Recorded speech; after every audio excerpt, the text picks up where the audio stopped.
안녕하세요, 이정훈입니다. 오늘도 신문을 보니까 여러 뉴스가 나와 있네요. 저는 신문을 보면서 어떤 게 뉴스로서의 가치가 높은가 이렇게 판단을 하게 되는데 뭐 직업이 그래서 그런 것 같습니다. 동아일보를 보니까 일면에 기생충이 아카데미상 사관왕이 됐다. 일면 톡. 이거를 무려 1, 2, 3, 4, 4개면에 걸쳐 보도를 했습니다. 그 다음에 우한폐렴을 2개면. 그 다음에 광고를 지나가지고 선거, 4.15 총선이 다가오니까 선거를 1개면. 그 다음에 울산시장 선거 수사 문제를 또 1면. 그 다음에 이제 뒤에 소소한 기사, 나는 루틴하게 다른 면으로 저 이제 각자의 문화면, 체육면 넘어가는 기사입니다. 이거는 무슨 얘기인가 하면 동아일보 편집진은 가장 큰 뉴스를 이걸로 봤다는 겁니다. 기생충, 두 번째는 우한폐렴, 선거야 다가오는 거고, 그 다음에 이제 역시 울산시장 부정선거 문제 이걸 다뤘다는 건데, 그 포털로 뉴스를 보게 되면은 새로 올라온 뉴스나 뭐 독자들이 좋아하는 클릭 많은 뉴스들이 자꾸 올라오니까 비중을 판단하기가 좀 힘들어요. 인기 위주로 가다 보니까. 근데 신문을 보게 되면은 뉴스만을 전문적으로 다뤄온 뭐 사회과학자라고 해도 저는 별로 틀리지 않다고 보는데, 오히려 사회과학자보다 더 감이 좋은 뉴스의 전문가들이 한국 사회에서 뭐가 중요한가를 판단해서, 물론 순간적인 판단입니다. 몇 시간 몇 분 만에 이루어지는 판단으로 이렇게 배치를 한 뉴스를 배치를 한 게 중요하다라고 저는 봅니다. 오늘 드릴 말씀은 울산시장 선거 문제입니다. 이것이 점점 폭발력을 가지고 4.15 총선과 더불어 갈 것이다. 우한폐렴도 여기에 계속하겠지만 이거와 합수했을 때 한국 정치에 지각 변동이 일어날 수 있다는 걸 전제로 좀 말씀을 드리겠습니다. 그리고 더불어 말씀드릴 게 대통령의 위기 관리 능력에 대해서 제 의견을 좀 말씀드리겠습니다. 우선 대통령이란 자리에 대해서 한번 말씀을 드릴게요. 지금 정부 사람들은 전두환 전 대통령을 되게 우습고 폄하하고 있습니다. 근데 그분이 한 8년 재임했나요? 8년 재임 중에 국민소득을, 국가 총 GDP를 3배 이상 올렸습니다.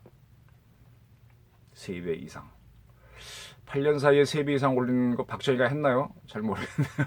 박정희, 전두환 누가 경제를 많이 살렸는지 모르지만 박정희 말기에 79년도에 처음으로 막 79년도, 80년도에 어렵고 할 때 그 위기를 극복하면서 했기 때문에 전두환 씨의 경제 성장도 쉽지 않을 겁니다. 그런 것도 했고 담임도 했고 또 뭐 그다음에 여러 가지 구설수도 많지만 그런 업적이 있습니다. 근데 그 양반이 재임하고 나서 이제 87년도에 큰 위기를 맞았지 않습니까? 그리고 자기 동생 전경환 씨가 검찰 조사를 받습니다.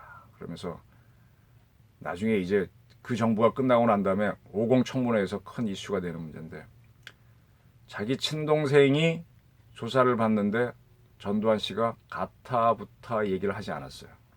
그리고 자기가 퇴임하고 난 다음에 바로 그 다음에 이제 정경환 씨가 구속이 됩니다. 노태우 대통령 때는 뭐 대통령 친인척 비리는 기억이 잘 안 나네요. YS 때는, 김영삼 대통령 때는 그 둘째 아들 김현철 씨가 YS의 호가 거산이라서 소산이라고 불리면서 대단한 힘을 발휘했거든요. 그래서 YS가 쓰고 남은 선거 대선 자금을 안기부에 집어넣어서 기조실장 협력하에 자금 세탁까지 했지 않습니까? YS가 그런 짓 하지 말라고 금융실명제를 발표했는데 그 짓을 했습니다. 등등이 문제가 돼가지고 소산이 조사를 받을 때 YS가 가만히 있었습니다. DJ 김대중 대통령도 뭐 6.15 선언하고 상당히 이 뭐 민주화 운동을 했다는 그런 거목으로 정치를 했지만, 말년에는 당신의 아들들이 삼홍비리, 뭐 홍걸리 뭐 이렇게 쭉 나갔죠. 그래서 그분들이 줄줄이 검찰 조사를 받을 때 가만히 있었습니다. 네. 아버지의 마음이 그런 걸 수도 있겠죠. 아들이 잘못되면은 자기가 잘못되는 거랑 똑같은 고통을 받을 텐데 꼭 참고 있었어요. 그 다음 누굽니까? 노무현 대통령은 재임 중에는 괜찮은데 재임 후에 이제 박연차 씨의 돈을 받은 게 문제가 돼서 뭐 물론 그 전에 그 전에 자기 형이 구속이 됐었네 재임 중에. 그다음에 그 집안도 조사를 받게 됐었죠. 그러다 자살을 한 사건이 있었고. 근데 어쨌든 그 형이 조사를 받을 때 노 대통령도 가만히 있었습니다. 이명박 대통령은 그런 일 없이 지나간 것 같고요. 박근혜 대통령도 뭐 가족이 없다 보니까 지나간 것 같습니다. 그리고 이제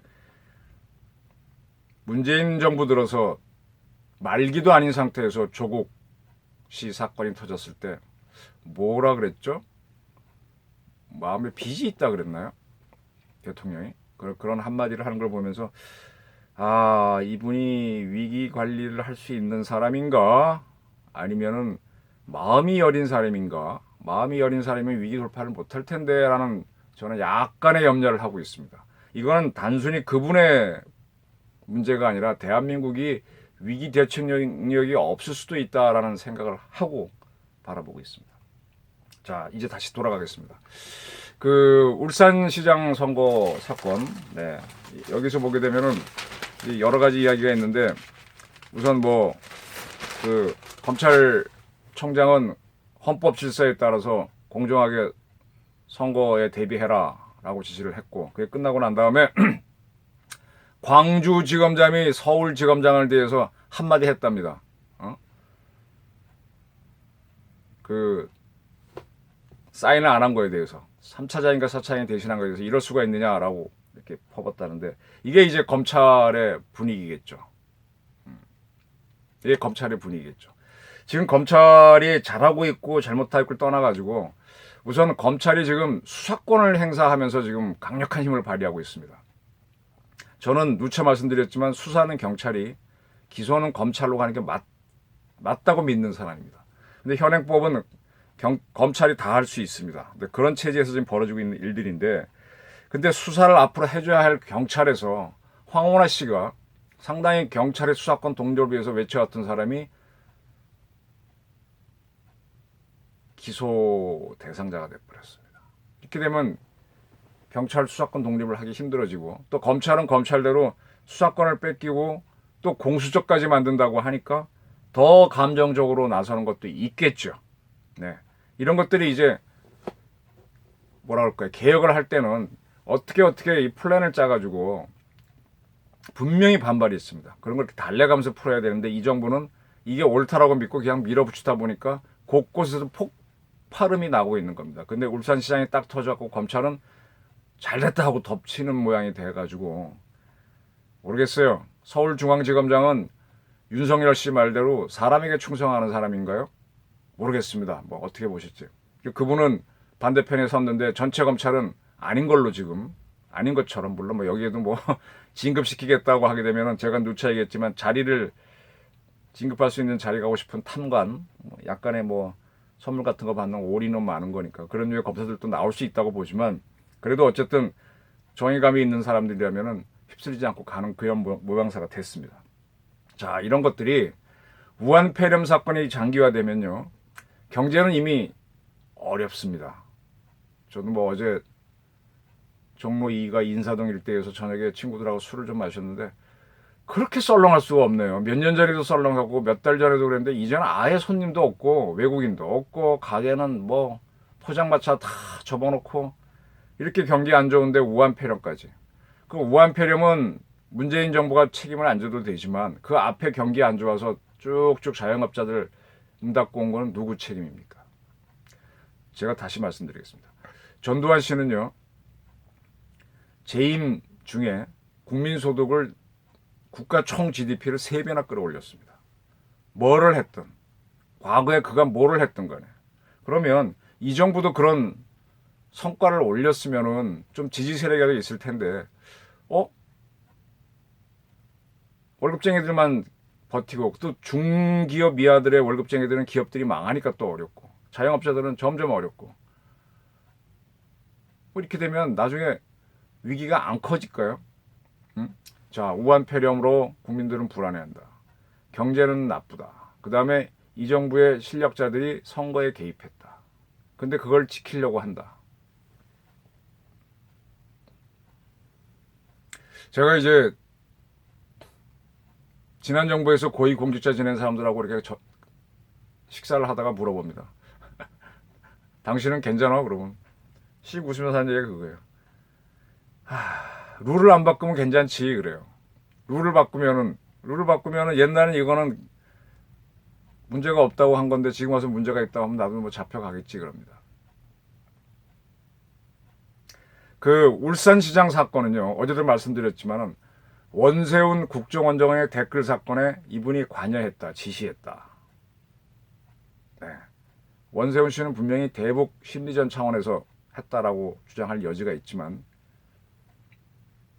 근데 그걸 유죄로 봤기 때문에 그런 기준으로 보게 되면 울산시장 관련자들은 저는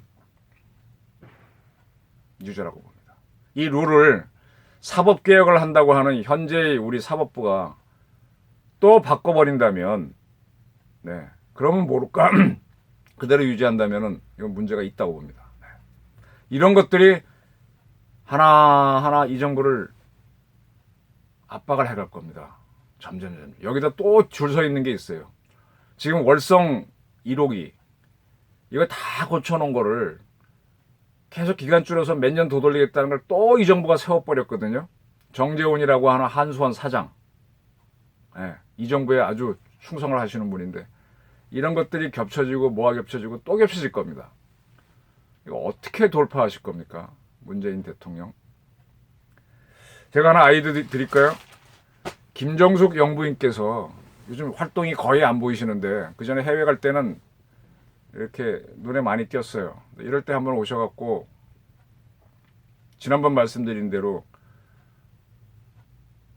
방역 현장이라든지 또는 고군분투하는 우리 젊은 간호사들을 한번 안아주시고 하면은 상당히 도움될 거예요. 청와대 상공에 뭐 초미립자 소독약 뿌리는 것도 좋지만 대통령도 이제 너무 공포 겁먹지 마라. 이거 별거 아니다. 이렇게 하셨는데 한번 영부인께서 나오셔서 그렇게 해주셔야 국민들이 용기를 갖고 어떤 기댈 때가 있죠. 지금 그러지 않아도 늦었는데 그래서 이런 것들이 지금 뭐가 박자가 안 맞아요. 박자가 안 맞아요. 그러면 이게 선장이 세월호 선장이라는 사람이 월급쟁이 선장이었잖아요. 자기 라이센스만 빌려주고 딴 사람들이 하는 거였잖아요. 그러니까 자기는 뭐 속옷만 입고 뭐 있다가 혼자 튀었는데 그러면 실질적인 선장이라도 그날 휘스를 부리고 뭐 어떻게 했으면 사람들이 꽤 살았을 겁니다. 근데 본인들이 먼저 도망쳤잖아요. 무슨 얘기인지 다 아시죠? 위기가 벌어졌을 때 이 대장이라고 하는 사람이 빨리 움직여야 됩니다. 제가 전쟁사를 꽤 좋아하는데 세계적인 전쟁 중에서 한니발하고 스콜피오가 로마 때 붙은 전쟁이 굉장히 유명합니다. 한니발이 로마에 들어가서 몇 번 전쟁을 승리하면서 전투를 승리하면서 하는데 마지막에 스콜피오가 내가 싸우겠다 그러죠. 당연히 집니다. 이미 공포에 젖어 있는 군대를 끌고 갔으니까. 근데 스콜피오가 자기 부대가 깨졌을 때 맨 앞으로 달려가서 차련다. 말을 타고 달려가서 패잔병이 막 아무 산지사방 흩어지는 군대 안 돼요. 맨 앞에 가면서 막 이럽니다. 나를 따르라 이러면서. 에? 그러니까 목적 없이 어디가 사는지도 모르고 튀던 병사들이 앞에서 사령관이 흔들리니까 따라갑니다. 따라가서 그 세력들을 한 군데 모아가지고 다시 교육을 시키면서 우리가 왜 졌느냐. 그 다음에 자기가 치러보니까 이 공포가 뭔지. 그래서 그 다음부터 훈련을 가혹하게 시킵니다. 어떻게 시키는 줄 아세요? 한니발의 부대는 그때 아프리카에서 지금 같으면 탱크의 개념이죠. 그 코끼리를 끌고 스페인 반도를 넘어서 알프스를 넘어서 로마로 들어왔어요. 그 코끼리가 툭툭툭 걸어 막 돌진해 오는 순간에 걔네들은 코끼리를 조종할 줄 알아요. 이쪽에 말을 탄 기병이나 보병은 막 공포에 절어서 다 도망가는 겁니다. 스콜피오가 그걸 이제 전쟁 치러보니까 안 거죠. 그 다음부터 뭘 합니까? 짐승의 심리를 역용하는 거죠. 짐승들은 앞에 길이 있으면 길로 가요. 응? 좋은 길로 가지 않아요. 머리가 나쁘니까. 그러니까 그 보병대원들을 반쯤 막 해가지고 상대방에서 자기가 지시를 내리면 뒤로 촥 물러서 일렬로 서가지고 길을 내주는 모양으로 쓰는 겁니다. 그리고 절대 미동도 하지 않도록 미동하면 죽여버리는 식으로 훈련을 시켰죠. 그래갖고 다시 붙습니다. 한니발의 코끼리 부대가 쳐들어오니까 막 맨 앞에 손 들어오니까 막 그 명령을 내리죠. 보병들이 줄로 쫙 쓰니까 코끼리 부대 그냥 통과돼 버려요. 그 코끼리 탄 사람들이 뭐 거긴 그건 코끼리 움직이기도 바쁜 사람들이니까 무장이 별로 없잖아요. 그거 뭐 창으로 찌르거나 말거나. 코끼리 통과하고 난 다음에 그 다음에 덤벼드는 기병하고 보병을 얘네들이 딱 맞고 싸우면서 이깁니다. 이게 유명한 누마 전투인가 아마 그럴 겁니다. 자마 전투인가. 네. 그래서 세계의 명장 중에 명장인 한니발을 스콜피오가 꺾으면서 역사가 뒤집어지는 겁니다. 그게 저는 리더십이라고 봅니다. 전두환 씨가요. 그거 보여준 사람입니다. 이 정부가 가장 우습게 보는 우리 문재인 대통령 이런 위기를 극복을 잘 하시면 명군으로 남습니다. 못하면요. 동원하십시오. 영부인도 나오게 하시고 그 다음에 이 사건에서 왜 자기 살을 내주고 상대방 뼈를 자른다는 한자어 있죠. 울산시장 저렇게 벌어졌을 때 자기 아끼는 사람이라고 누구누구 봐주다 보면 다 갑니다. 세월호 꼴 됩니다.